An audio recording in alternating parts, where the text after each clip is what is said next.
బాబు అంగన్వాడీ ఉద్యోగుల్ని చులకనగా చూసే వాళ్ళ కోసం ఈ వీడియో అన్నమాట. బాబు మీరు అనుకున్నట్టు అంగన్వాడీ ఉద్యోగం అనేది అంత ఈజీ జాబ్ కాదురా బాబు. నాకన్నా మీ ఇంట్లోని ఒక పాప బాబు ఉంటే ఒకవేళ హాలిడేస్ వచ్చి ఇంట్లోని కూర్చొని అల్లరి చేస్తుంటే మీకు ఏమనిపిస్తుంది చెప్పనా? ఈ అమ్మ వీడికి ఎప్పుడు స్కూల్ వెళ్తారు, వీళ్ళు ఎప్పుడు వెళ్తారో, ఎప్పుడు మేము ప్రశాంతంగా ఉంటాము అన్నంత ఇసుపు వచ్చేస్తుంది ఒక రోజుకి.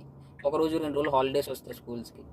అలాంటిది అంత చిన్న పిల్లల్ని వాళ్ళకి ఏమీ తెలియదు, ఏం చేస్తారో తెలియదు, రోడ్లు ఉంటే రోడ్ల మీద ఎట్ట పరిగెడిపోతారో తెలియదు, వాళ్ళకి ఏమీ తెలియదు, వాళ్ళు ఎంత కంట్రోల్ చేయాలా, ఎంత ప్రెజర్ ఉంటుంది అంగన్వాడీ టీచర్కి. తర్వాత ఎన్ని మీటింగ్లు ఉంటాయి తెలిసే వాళ్ళకి.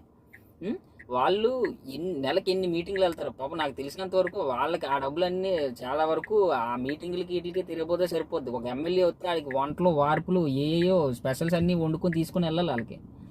చాలా చాలా చూశాను నేను, దగ్గర నుంచి చూశాను నేను. అది అంత చులకనగా ఎలా మాట్లాడతారు నాకు తెలియదు. తర్వాత ఆర్జీవి ఆడి క్లబ్బులకి పబ్బులకి గురించి తప్ప ఆడికి ఏమీ తెలియదు. ఆడు కూడా అంగన్వాడీల గురించి మాట్లాడేస్తాడు. ఇప్పుడు బాబు కొంచెమైనా నువ్వు ఆ స్నేక్ డ్యాన్స్ వేసావు చూసు, ఆ లేడీ ఎవరితో స్నేక్ డ్యాన్స్ ఆ పబ్బులో కింద మీద కాళ్ళ మీద పడిపోయి నాకేసి కింద నుంచి మీద వరకు నాకేసిన డ్యాన్సులు ఉన్నాయి చూసావా? అవన్నీ జనాలు చూసారా బాబు. నువ్వేమి అంగన్వాడీ టీచర్ల గురించి మాట్లాడవసరం లేదు. వాళ్ళు గౌరవంగా అడుగుతున్నారు. రాస్తారోకోలు లేకపోతే ఈ వెహికల్స్కి అద్దాలు పగల కొట్టేసి అవి అలాంటివి ఏం చేయలేదు వాళ్ళు. మొన్న బిగ్ బాస్లో చేశారు చూసారా? ఆ పనికి మాలిన షో వల్ల గురించి పెద్ద పెద్ద గవర్నమెంట్ ప్రాపర్టీస్ పగల కొట్టేశారు. అలా ఏం చేయలేదురా బాబు. వాళ్ళు గౌరవంగా మా జీతాలు పెంచండి, మా డిమాండ్స్ ఇవి ఉన్నాయని అంత గౌరవంగా అడుగుతున్నారు. వీలైతే చేతనైతే వాళ్ళకి సపోర్ట్గా నిలబడండి. వాళ్ళు కూడా గవర్నమెంట్ టీచరు ఇన్ని వేల రూపాయల జీతాలు తీసుకుంటారు, మీకు నొప్పి అనిపించట్లేదా? వస్తారు స్కూల్కి వెళ్ళి హై స్కూల్స్కి వెళ్ళి కూర్చుంటారు, తూతు మంత్రంగా చెప్పేసి పోతారు. వాళ్ళు నొప్పి అనిపించట్లేదా? వాళ్ళ జీతాలు తీసుకున్నప్పుడు వాళ్ళ గవర్నమెంట్ ఖజానాలోంచి డబ్బులు వెళ్ళట్లేదా? వాళ్ళకి జీతాలు వెళ్ళట్లేదా?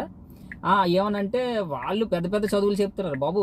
ఎంత పెద్ద చదువుకైనా మొదటి మెట్టు ఇక్కడి నుంచి వెళ్తుంది కదా, అంగన్వాడీ నుంచే క్రమశిక్షణ కానీ చిన్నపిల్లల్ని స్కూల్కి వెళ్ళాలని దగ్గర నుంచి ఎలా డిసిప్లిన్గా ఉండాలని అన్నీ నేర్పించేది అంగన్వాడీలోనే కదా. మరి అంగన్వాడీ వాళ్ళు ఎందుకు అంత చులకన మీకు నాకు అర్థం కాదు.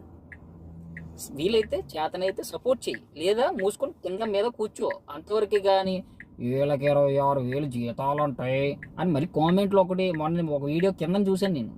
అదే పెట్టిన వాళ్ళకి చెప్తున్నాను, మీకు అంత సరదా ఉందనుకోండి, ఒక్కరోజు అంగన్వాడీ సెంటర్కి వెళ్ళి ఒకరోజు మీరు కూర్చోండి, ప్రశాంతంగా వెళ్ళి ఒక రోజు కూర్చొని రండి. తర్వాత తెలుస్తుంది ఆ పెయిన్ ఎలా ఉంటుంది. అంత పేషెన్సీ ఉండాలా అంగన్వాడీ సెంటర్లో ఉంటే అని మీకు అర్థమవుతుంది.